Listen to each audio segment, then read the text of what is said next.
Welcome to the Gavel. I am Benny Ark. On Tuesday, the House of Representatives received the service chiefs and the Inspector General of Police for the commencement of its sectoral debate. Let's take a look at the report. On Tuesday, the House of Representatives received the service chiefs and the Inspector General of Police for the commencement of its sectoral debate. The report is ready for presentation. The House had last week rejected the representatives sent by the security heads, insisting that they must appear in person. Only a few days ago, the session was kicked off by the Speaker of the House. This session with the heads of security agencies is an important opportunity to brief the House on the progress made so far and other lingering challenges. Members will be able to ask questions on context-specific issues. I will be given ample time to respond to these issues raised. A motion for a closed-door session was temporarily turned down by the Speaker. In the interest of the honorable members as well as their constituents and the interest of the gallant military and other agents of coercion in the field, I suggest that this kind of critical security issues to be discussed in an in-depth analysis on the floor of this House should be had in an executive session. We will have engagement that will do openly, and then we'll have an engagement that will be done in executive session. Questions that cannot be answered in public, we will do it in executive session. We are not saying that we will allow them to go scot-free without answering. But those that are too sensitive to be released here, and the executive session will be conveyed where so those questions will be asked and we expect them to answer.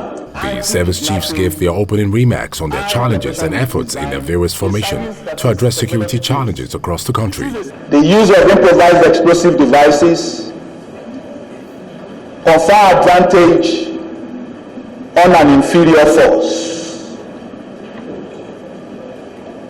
And the classical example I used to use is when you have a force that use crude incendiary made with about 20,000 naira, destroying a tank purchased for about 1 million naira. Some of these encounters come at great cost, not only in equipment, but also in terms of personnel loss. I want to just suggest a few ways forward for us to be able to do more. We are requesting the House to intervene in ensuring that we are able to enhance our surveillance capability to cover the backwaters. If we do this, we should be able to adequately say that those other activities of oil theft, pipeline vandalization, illegal refineries and so on, we'll be able to see them 24 hours irrespective of the weather. The consistent delay in budget funding is a significant challenge, bearing in mind that about 85% of Nigerian Air Force budget has to do with procurements and are foreign exchange based. What the citizens want is performance. They want us to serve them. We are willing to serve them, but we need your cooperation. We need funding. We need more manpower. We need logistics. We need to train our men adequately. The Chief of Defense Staff shared the concerns of the security personnel, which he fears is affecting their morale. There are a lot of Boko Haram elements that have been captured and have been kept. We have kept them for over 5-6 years. We, the armed forces, cannot prosecute. We can only provide protection for them. There have been, some of them have been found to be wanting, but no prosecution. So we are keeping them for this lengthy period. Everybody accusing the armed forces of keeping them against their human rights, but we cannot prosecute. You do all your efforts. You make an arrest. You hand over. Before you enter your vehicle, the man is released on bail. The other ship that was arrested 10 years ago. It was arrested, it was handed over. The ship went and changed its name, changed its color, and came back again. 10 years later, we arrested the same ship. The only option we have now is we arrest, we hold on, and then we hold on quickly. Because the longer we keep it becomes a problem. We come under pressure to release it, or when it is released, it is taken back. So please, it's one area that I think the legislature need to look at into. The issue of correctional facilities. In the Northeast, when we got the when we were debriefing some of the arrested Boko Haram elements, so they were telling us how from the prisons they could plan operations out in the field. From the prisons, they plan operations. They pass funds across, and we said how. They use some of the warders from there. We don't say all of them are bad, but they use some of them. They use their accounts to transfer money. And the deal is anybody's account who money is transferred to, they share 50-50. He also drew attention to the self-acclaimed leader of the indigenous people of Biafra. Samuel Ekpa has become a menace to this country. So the country must act on it diplomatically. Finland is having a free way, encouraging him to do what he's doing. By his utterances and his actions, he's affecting what is happening in Nigeria. We should never allow that, sir. So I think our foreign service need to step in to address such issues. It's either we invite the ambassador or somebody. They must explain why they are protecting him, and he's doing us more harm because by his utterances, a lot of people have been killed. Lawmakers then raised questions and made contributions before resolving into an executive session for answers to their questions behind closed doors. The upper chamber began plenary with the announcement of appointments of Senate minority leaders in replacement of 2 lawmakers sacked by the appellate court in October. Here is how it went. An offense anywhere in Nigeria. The upper chamber began plenary with the announcement of appointments of Senate minority leaders in replacement of 2 lawmakers sacked by the appellate court in October. 41 signatories here saying that they have a temporary replacement for the minority leader of the Senate. I therefore have the privilege to announce that the senior Senator Abba Moro be moved forward as a minority leader of the Senate. There was, however, an uproar from the Labour Party when the Senate President announced the PDP Senator Osita Ngwu, representing Enugu West, as a Senate Minority Whip as a replacement for Labour Party Senator Darlington Wukocha. We have 4 seats for minorities in this Senate, and PDP will take 3 of the seats. The next party is Labour Party with 7 senators, and we get nothing. That is unfair, that is unjust, that is inequitable, and is against the spirit of the Nigerian Constitution. Every time people leadership for us, we are not the slaves. What I like to know is the way you are elected with way. We are not the slaves. The way you are elected was the way you are elected. How did you defend me? You are very apostle.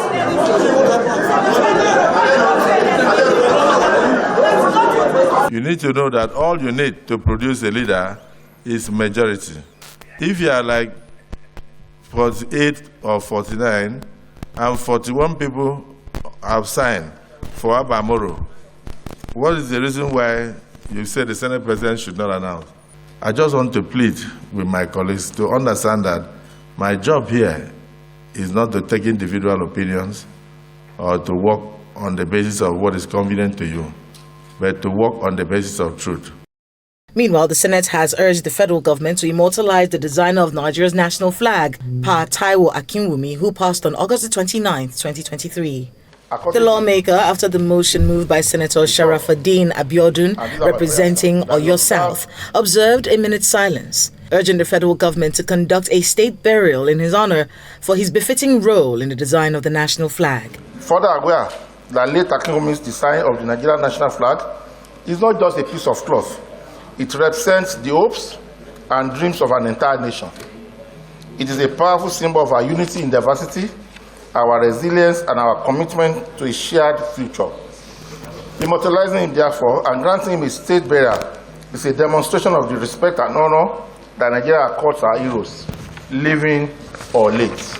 Nearly a month after the investigations by the Joint Committee on Finance on the 2024-2026 Medium-Term Expenditure Framework and Fiscal Strategy paper commenced, the upper chamber received the report of the 4-pronged committee during plenary.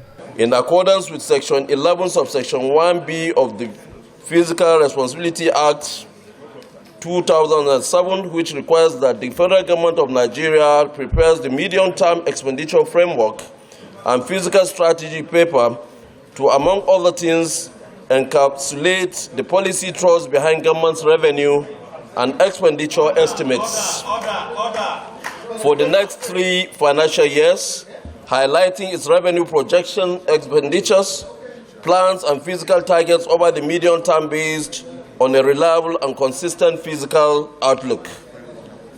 As we all know, this is a very important economic planning tool for the next 3 years, and it came at a time the country is experiencing some economic challenges as a result of removal of fuel subsidy.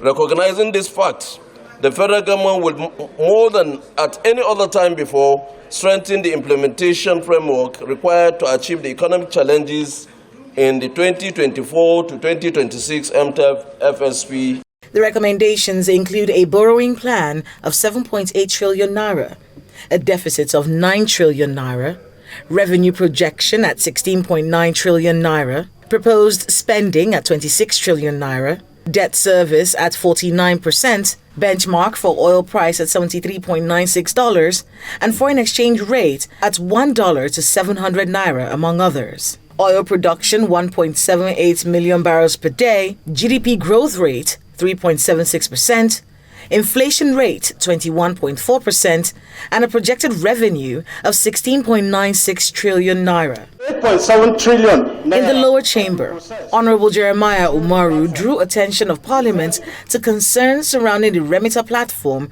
of the federal government, through which the Treasury single account is operated. Over 8.7 trillion naira had been processed through the platform before the deployment of the software.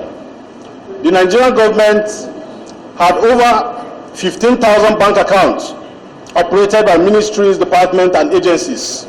The proliferation of accounts has moved from deposit money banks to Central Bank of Nigeria, allowing MDs to create multiple sub-accounts, thereby negating the TSA policy of the federal government. The Committee on Public Accounts was mandated to carry out an investigation and report back within 4 weeks. And like the Senate, the House of Representatives has approved the 2024-2026 Medium-Term Expenditure Framework and Fiscal Strategy Paper.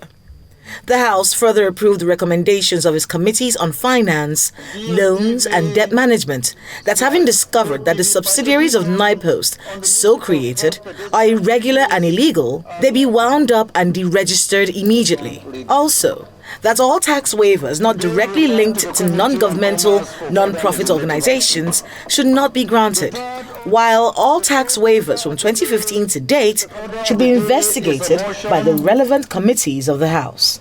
Concerned that the FCT, being the seat of power and housing the headquarters of all security agencies, is facing such a critical security challenge. Concerned about the potential ramifications of the escalating insecurity on the lives and well-being of citizens and the overall stability of the nation. Worried that urgent and comprehensive measures are required to address the root causes of these security challenges and ensure the safety of residents in the FCT and the entire country. Welcome back. You're watching The Gavel. On Thursday, the Speaker of the House of Representatives received the CEO of the NNPCL, Mele Kyari, on the courtesy call. Let's check out the report. On Thursday, the Speaker of the House of Representatives received the CEO of the NNPCL, Mele Kyari, on a courtesy call. The conversation revolved around improving oil production in the country. We don't like talking about our refineries. It is a very, for us, it is, I don't want to call it a shame, but we are rising to that challenge, and I can confirm to you, Right Honorable Speaker, that by the end of December latest, we will start the Port Harcourt refinery. Early in the first quarter of 2023-2024, we will start the Warri refinery. And also, by the end of 2024, Kaduna Refinery will come into operation. This is the commitment that we are giving and can hold us accountable on this. So we'll no longer be talking about imports of petroleum products after 2024 or by the last quarter of 2024. This is something that you need to actually put before your management team to see. How can we turn around these decades and decades of losses of inactivity in our refineries by making them active? And one way, I believe you know, is for you to find a way of privatizing these refineries. The meeting comes as the House considers a review of the report of an investigation of the nation's refineries carried out by the 9th House. President of the Senate. The Group Chief Executive Officer of the Nigerian National Petroleum Company Limited, Mr. Mele Kyari, also paid a courtesy visit to the President of the Senate, where he assured that the company has already made a robust plan for the supply of petroleum products, especially premium motor spirit, sufficient enough to last beyond the Yuletide. I can also confirm to you this moment, Excellency, that we have robust supply plan from now until next year and endless. But we have immediate plan. We always plan for 3 months, and I can guarantee you, Excellency, that we do not see any shortages in our country. You may see a number of scattered reports of seeing maybe 5-10 cars in fuel stations, and people will call it queues. They are not, Excellency. This is the result of the reforms that you also created, Excellency. And what really meant is that our company today occupies over 30% of the downstream business in the country. Nigerians have choice now. They go to wherever you see queues is our fuel station, because first there's guarantee of quality. There's also guarantee that we are very likely to set at lower prices than others. What we are doing today is to start both the Port Harcourt and Warri refinery. First, starting with the Port Harcourt refinery, we are very, very sure we will start the Port Harcourt refinery in December. Or we will complement the expected startup of a number of small-scale refineries that, yes, will add value, but clearly perhaps not cover the gap that we are seeing in supply. And with the startup of the Dangote refinery, we know that in 2024, and we are very convinced with all the planning that is on ground, that this country will definitely be a net exporter of petroleum product in 2024. Meanwhile, the Senate Committee on Navy is considering the enactment of a law that will reduce the menace of crude oil theft in the country. The chairman of the committee, Senator Gbenga Daniel, stated this when he led members of the committee to the naval headquarters on oversight visit in Abuja. Senator Daniel explains that the committee is ready to work with the Navy to halt the menace, while noting that the Nigeria Extractive Industries Transparency Initiative is reporting that within a period of 5 years, 4.3 trillion naira worth of crude oil was stolen from over 7,000 pipeline vandalism. The statutory role of the Navy is more daunting because of the criminal activities prevalent on the nation's maritime zone. Piracy, smuggling, poaching, maritime pollution, pipeline vandalization, human trafficking, oil bunkering, and so many others are some of the criminal activities that continue to degrade the environment, pollute our waters, and make the maritime environment very difficult to control. Apparently, the country has lost so much money and resources from the activities of miscreants and vandals operating on our waters. And of course, the Nigerian Extractive Industry Transparency Initiative, NIT, released a recent report indicating that Nigeria lost about 4.3 trillion naira to oil theft in the last 5 years. This huge amount will have contributed tremendously to the economic and social development of our nation. The committee will ensure that proper legislations are put in place. Apart from reducing criminal activities, it is clear that the Nigerian Navy is underfunded. And I want to assure you, the Chief of Naval Staff, that part of what our committee will do from the totality of what we are saying is to reverse this.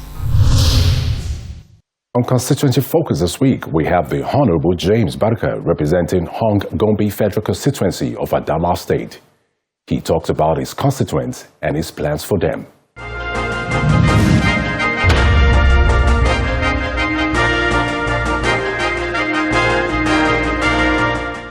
The needs of my people are enormous. There are so much challenges which need to be fixed in my constituency, just like most places, of course, in Adamawa State. One, as it is now, I will say my people are really in need of, one, job creation, because without jobs, survival is very difficult. And so one of the cardinal points which I would like to address is the issue of empowerment. If you see of recent, I have made some empowerment when I was just 1 month in office, because my people are predominantly farmers. They rear cattle, they rear cows, they rear sheep, they rear goats, and all that. And my first point of contact was to see those people that I can enhance their level of engagement into rearing goats, which fortunately for me, I met on ground. And those goats were evenly distributed to the families that will be beneficial to them. Secondly, we know we have insecurity in our place. The places need to be lighted, especially in the night. And barely when I was 2 months in office, I was able to procure some, solar lights to light up some of the villages and towns. Although there were a few, just 100 in number, but it was just for a start to see whether we could do more, just within 2 months. And of course, not quite 3 weeks back, I distributed some palliative food items, because as at now, people need to eat. People need to get out of, to prevent sickness of malnutrition, need to eat, because there is hardship. Everybody knows. To provide 3 square meals for families today, especially in the rural areas, is difficult. That is why we have to resort to palliative, which was a support from the federal government, especially the Northeast Development Commission. Not a single bag was left behind. It was distributed. You can see the pictures of my flagging off of the distribution. And I'm happy to get a very positive result. Those that's responsible are actually done what I wanted. Although there are complaints here and there, but then I'm satisfied that 80% of my expectations was made. So as I said, right now, my people have challenges of water, drinking water. Our primary schools are dilapidated. Most of the children, thank God to our governor, he now pays for the NECO and the WAEC fees. So that has made school enrollment. And so our main target now is to make sure that we fix the schools. We bring good water to them. And during the farming season, let us provide fertilizer for them. I have said it, by the grace of God, by next year we are going to procure fertilizer. I will use my office here to make sure that fertilizer gets to my people. And so I'm working seriously toward that.